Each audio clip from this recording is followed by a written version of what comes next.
संगठन की कमजोरी की वजह से हम चुनाव हारे हैं। ये बात मानने में कोई गुरेज नहीं है और हमें उस पर विचार करने की ज़रूरत है।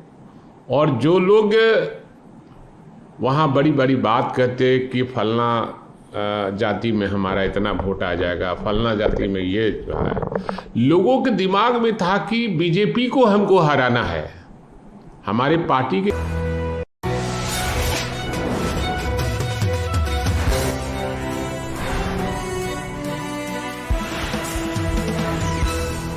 असल में पिछले बार जो चुनाव हुए थे, पूरे बिहार में चुनाव हो रहे थे और वोट प्रतिशत भी है 42% हुआ था और इस बार 34.60% ही पोल हुआ है। एक तो मतदान कम हुआ,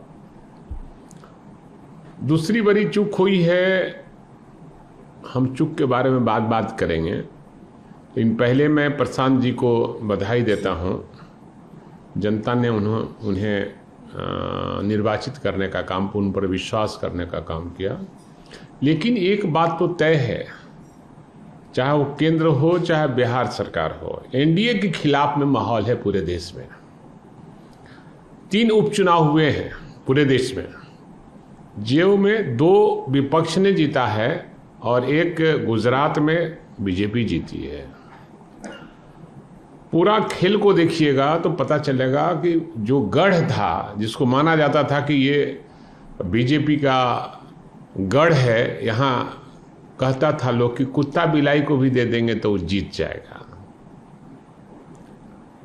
तो जनता ने तय कर दिया है कि कुत्ता बिलाई यहाँ का लोग नहीं है कि जिसको आप दे दीजिएगा उसको जिता देंगे। उसके खिलाफ में काफ़ी बड़ा मैंडेट दिया है।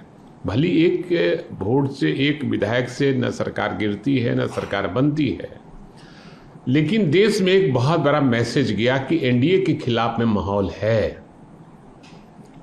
जहां तक मेरी पार्टी है, संगठन की कमजोरी की वजह से हम चुनाव हारे हैं।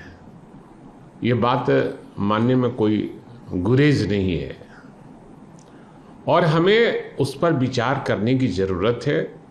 और जो लोग वहाँ बड़ी बड़ी बात कहते कि फलना जाति में हमारा इतना वोट आ जाएगा, फलना जाति में ये जो है, लोगों के दिमाग में था कि बीजेपी को हमको हराना है।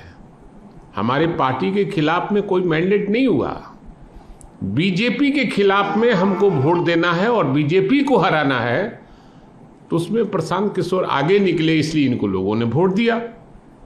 और बीजेपी के खिलाफ में माहौल है पूरे देश में, एनडीए के खिलाफ में माहौल है और हम अपने संगठन को मजबूत करेंगे और समीक्षा करेंगे कि आखिर हमको इतना कम वोट क्यों आया, और हम सरजमीन पर भी तलाशने का काम करेंगे।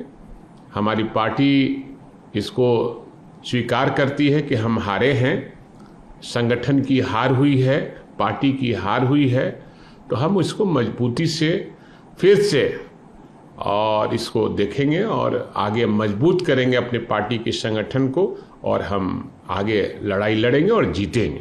सर, क्या लगता है कि तेजस्वी यादव को चुनाव प्रचार में पहुंचने में देर हो गई, 2 दिन तक वो मात्र प्रचार कर पाए, क्या वो कमी निकली, या फिर जो बात कही जाती थी कि जो आरजेडी के कोर वोटर्स है उनकी शिफ्टिंग हो गई प्रशांत किशोर में? नहीं, मैंने पहले ही कहा कोई शिफ्टिंग नहीं हुई है।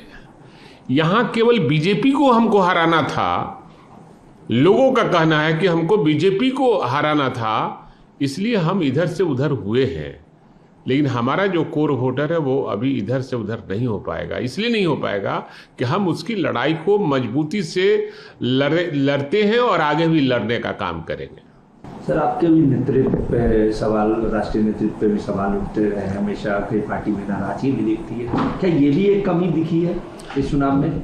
देखिए, सबसे बड़ी चीज़ है कि हम कहा ना कि हम अपने पार्टी के संगठन को फिर से देखेंगे कि कौन लोग हैं कि संगठन में जिसको रखा जा सकता है। यहाँ केवल जातीय समीकरण को करके नहीं हो पाएगा। जो अच्छे लोग हैं, जो अच्छे संगठन करता है, माली सुलिस न लगाता हो वैसे लोगों को पार्टी में लगाना होगा और पार्टी को मजबूती के लिए संगठन में फेरबदल पूरे बिहार में करना होगा, तभी हमारी पार्टी मजबूत होगी।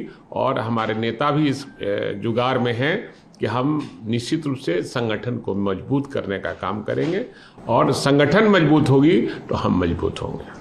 सर 20 तारीख को छात्रों पर जंतर मंतर पर जमकर लाठीचार्ज हुई थी। नीट पेपर लीक मामले में छात्र प्रदर्शन कर रहे थे, उन पर जमकर लाठीचार्ज। लगातार संसद में अमित शाह हो या फिर देश के प्रधानमंत्री, इन तमाम मुद्दों पर चर्चा करने की बात कही जा रही है। विपक्ष लगातार मकर द्वार पर प्रदर्शन भी कर रहा है, आज भी वो प्रदर्शन जारी है। उनका ये कहना है कि अमित शाह इन तमाम मुद्दों पर अपनी बातों को रखें और छात्रों पे जो लाठीचार्ज हुई उन सभी पहलुओं को भी संसद में जिक्र करें। निश्चित रूप से देश के जो ज्वलंत मुद्दे हैं, बेरोजगारी, इस देश में सबसे ज़्यादा, विश्व में सबसे ज़्यादा बेरोजगारी है और खासकर नौजवानों की संख्या बिहार में बहुत ज़्यादा है और बेरोजगारी भी है और बेरोजगारों के साथ अन्याय हो रहा है। एनडीए सरकार हमेशा कुछ बोलती है, लालच देती है, लोग उसको वोट देते हैं या फिर ईवीएम की गड़बड़ी से होती है, जैसे भी होती हो,